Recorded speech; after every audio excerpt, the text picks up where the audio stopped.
Hello and thank you very much for joining me here for this fantastic bunch of furry investment opportunities that I have to offer you. I'm sure you're going to be just as excited as we are to see what we have on offer. Joining you? Boy, I've just sat down to have a fucking drink and watch some Netflix. Please hold your questions till the end of the presentation. I'm sure you'll have a lot of them. Yeah, like why the fuck am I still listening to this? So obviously you might be aware that the furry fandom is itself a very diverse and influential market with a lot of people, and there's a lot of opportunities to create these diverse and branching revenue streams. And well, we believe that we've crafted a few super yachts to help you turn these revenue streams into full-flowing fucking rivers of cash. Who is this we? It's literally just you. I do believe I asked you to hold your questions till the end, so do that. But yes, the first product that we have to offer you today involves a certain theme within the fandom that many people do enjoy, and something that I believe a lot of people within the fandom would want to invest in. Now, let me ask you this. What would you say is the most focused on anatomical feature for furries? The ass. No, it's something quite a bit cleaner than that. A clean ass. No, it's not the ass. Stop saying ass. The anus? No, for fuck's sake. I'm talking about the paws, okay? The beans, the peats, the paws. Okay, it's a very marketable feature of most furry anatomies and something that people do generally supremely love. But what would you say is one of the key missing features for most, if not all, fursuit feet paws? A reason to give a shit? No, I'm talking about flexible and articulated toes, something that we haven't seen all that much. This new product hopes to revolutionise fursuit making by having toes that can actively flex and move, potentially mimicking the natural walking pattern of various different types of paws, or even using a special system of sciencey stuff can mimic the actual toe movements of the wearer themselves to give that extra layer of realistic, well, believability. That's actually pretty impressive, and I could genuinely see people wanting that as something they have in their fursuit. I mean, we could go for that. How does it work?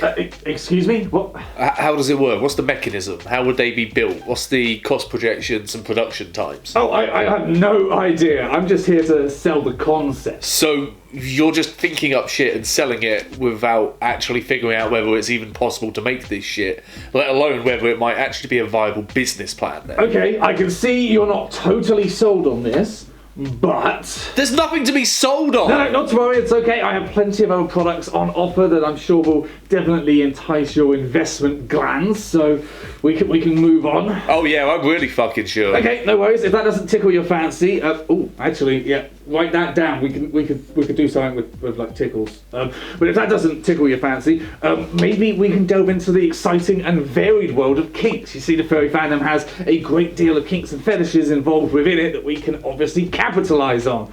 And I do believe one of the most simple and effective ones that we can go for is, of course, the macro and micro. Oh, fucking hell, I can already see where this is going. So what we're proposing is a range of highly customisable and different interchangeable building systems that you can use to build your own squashable cities and scenes around your, massive foot paws. We're talking about something that you can easily squash without damaging your suit or even the product itself, because you can rebuild it. So basically Lego then? No. It would be an interchangeable, customisable building system where it's all predated on blocks and set pieces that you're allowed to... Yeah. I'm familiar with the concept of Lego, alright? We're not fucking doing it. Okay, alright, whatever. Okay, so we still have other ideas that take place in this macro-micro dynamic, okay? Now, we've been talking with a few business associates, including a very business-savvy doggo named Duke, who came up with this fantastic little idea. Now, let me ask you this. Are you familiar with the concept of the Build-A-Bear workshop?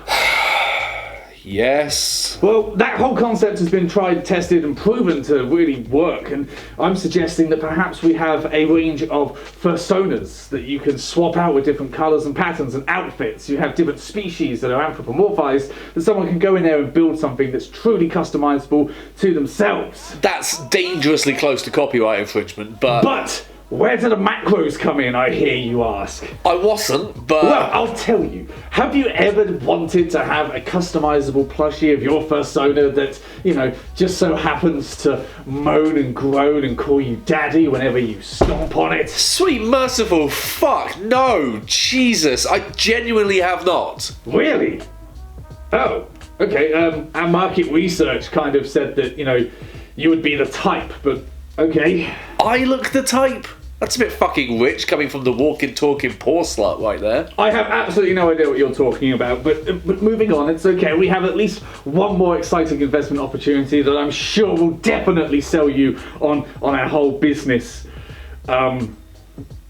Business? I can hardly fucking wait. Now, paws might be the big money maker, but it's not the only anatomical feature that people in this fandom love. So, what would you say would be the second biggest anatomical feature that people truly lust after? Dick. Okay, no, maybe, but that wasn't exactly what I had in mind. Ass? No, I already said it wasn't ass. Stop saying ass. But no, it's maws, it's mouths, it's big toothy grins and smiles and snarls.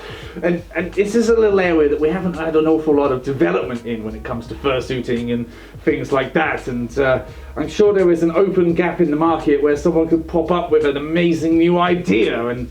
Well, but I'm sure you managed to pull one out of your ass, haven't you? Well, basically, yes. I mean, you see, fur and fleece and felt, that will only really get you so far when it comes to a realistic more. But when you get someone to actually sculpt something truly realistic and anatomically correct, and you use mediums such as latex and resin and silicone, you get a little bit closer to something a bit more visceral. Jesus Christ. Oh, that's right. Fully realistic, feel, touch, and everything. But we don't even stop there. We go further with it. Okay, we introduce salivary glands. Have a whole system that can allow this big, juicy, sharp maw to, drool and salivate realistically. That is so fucked up. I mean, beyond the fucking aesthetics of a fucking realistically sculpted fursuit that drools, have you even considered the practical implications? I mean, what, are they just going to be leaking puddles of saliva everywhere they go? A trip hazard for all of these fursuiters that can't see shit?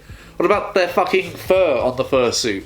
Is that just going to get matted to fuck? Okay, I'll admit it does have a few, kinks to iron out here and there. A few? It's batshit crazy. But I do honestly believe it could work, okay? Especially when you combine it with our new pneumatic and hydraulic jaw opening and closing system that allows you to fully accurately represent the way that the mouth and snarls would, open up and shut according to, well, typical behaviours or even your own mouth. So basically 5 Nights at Freddy's, but without the charm and with an increased risk of a skull-crushing bite at any given moment.